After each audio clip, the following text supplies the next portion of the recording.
Bismillahirrahmanirrahim. Assalamualaikum warahmatullahi wabarakatuh. Anak-anakku kelas 7 yang dirahmati Allah. Terkait dengan pembelajaran yang kemarin mengenai interaksi sosial, maka hari ini pendalaman mengenai bentuk-bentuk interaksi sosial itu sendiri. Yang pertama, proses asosiatif. Proses asosiatif itu adalah bentuk interaksi dalam bentuk kerjasama. Yang pertama ada kerukunan, tolong menolong dan gotong royong. Yang kedua ada bargaining atau pelaksanaan perjanjian mengenai pertukaran barang-barang dan jasa antara dua organisasi atau lebih. Yang ketiga ada kooptasi atau co-optation, proses penerimaan unsur-unsur baru dan kepemimpinan atau pelaksanaan politik dalam suatu organisasi sebagai salah satu cara menghindari terjadinya kegoncangan organisasi yang bersangkutan. Yang keempat ada koalisi atau koalis, kombinasi antara dua organisasi atau dua kelompok lebih yang mempunyai tujuan-tujuan yang sama, umumnya bersifat kooperatif. Kemudian yang kelima, joint atau venture, kerjasama dalam pengusahaan proyek-proyek tertentu. Berikutnya B, akomodasi atau accommodation. Akomodasi dalam bentuk keadaan, yaitu adanya suatu keseimbangan atau equilibrium dalam interaksi antar individu atau kelompok, kaitannya dengan nilai dan norma sosial yang berlaku di masyarakat. Prosesnya sebagai suatu usaha untuk meredakan ketegangan atau pertentangan, usaha untuk mencapai kestabilan. Akomodasi yaitu suatu cara untuk menyelesaikan pertentangan tanpa menghancurkan pihak lawan, sehingga pihak lawan tidak kehilangan kepribadiannya. Bentuk-bentuk akomodasi yang pertama ada coercion. Prosesnya dilaksanakan karena ada paksaan. Yang kedua ada compromise atau kompromi. Pihak-pihak yang terlibat saling mengurangi tuntutannya agar tercapai suatu penyelesaian. Yang ketiga ada arbitration. Usaha untuk mencapai kompromis tidak dapat dicapai, maka perlu bantuan pihak ketiga.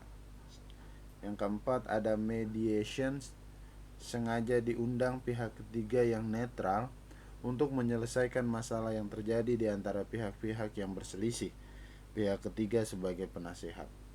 Yang kelima ada conciliation, usaha untuk mempertemukan pihak-pihak yang berselisih guna mencapai persetujuan bersama.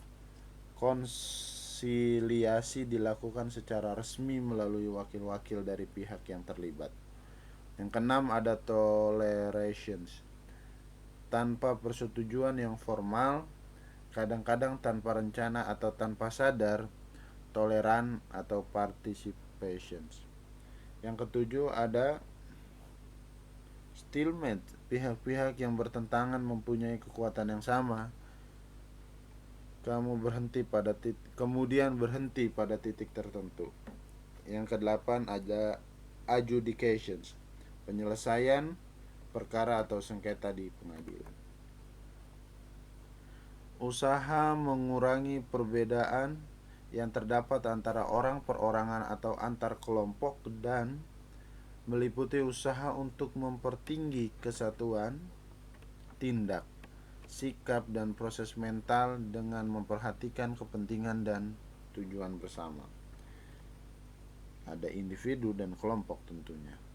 Tidak membedakan dirinya dengan kelompok tersebut sehingga tidak dianggap orang asing. Prosesnya mengidentifikasikan dirinya dengan kepentingan dan tujuan kelompok. Proses asimilasi timbul jika ada kelompok-kelompok yang berbeda kebudayaannya. Individu sebagai warga kelompok saling bergaul secara langsung dalam jangka waktu lama. Kebudayaan dari masing-masing kelompok berubah dan saling menyesuaikan diri.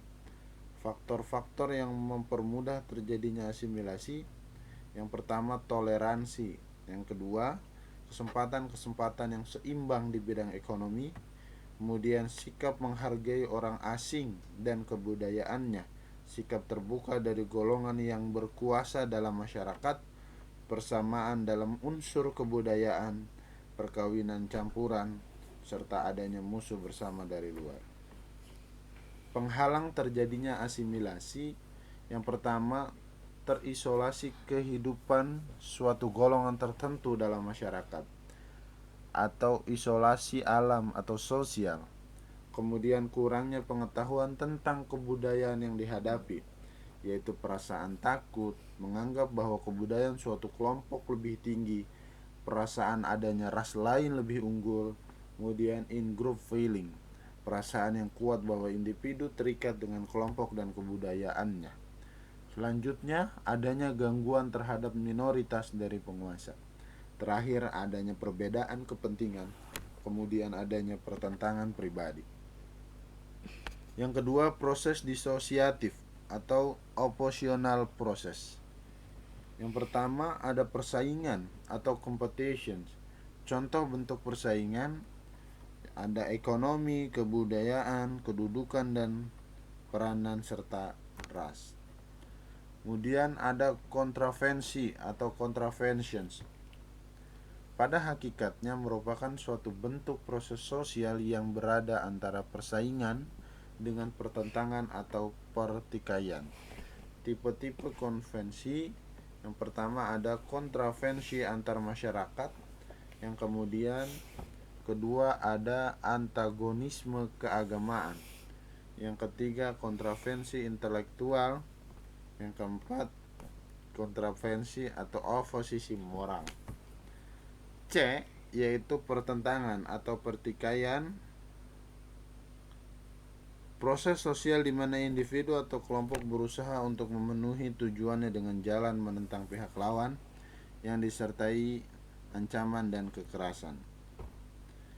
Penyebabnya perbedaan antar individu, kebudayaan, kepentingan sosial, dan budaya. Selanjutnya, terakhir, konflik. Konflik memiliki fungsi sebagai berikut. Yang pertama, sebagai alat untuk memelihara solidaritas, membantu menciptakan aliansi dengan kelompok lain, mengaktifkan peran individu yang semua terisolasi, dukungan terhadap tim olahraganya, mendorong belajar yang tadinya pendiam turut aktif menjadi pendukung. Fungsi komunikasi. Jadi yang dimaksud dengan konflik tidak serta-merta berafiliasi pada hal yang negatif. Konflik adalah segala sesuatu yang bisa terjadi positif dan negatif, bergantung pada siapa dan cara pengendaliannya. Sekian, terima kasih untuk hari ini. Kurang lebih mohon maaf. Billahi taufiq wal hidayah. Wassalamualaikum warahmatullahi wabarakatuh.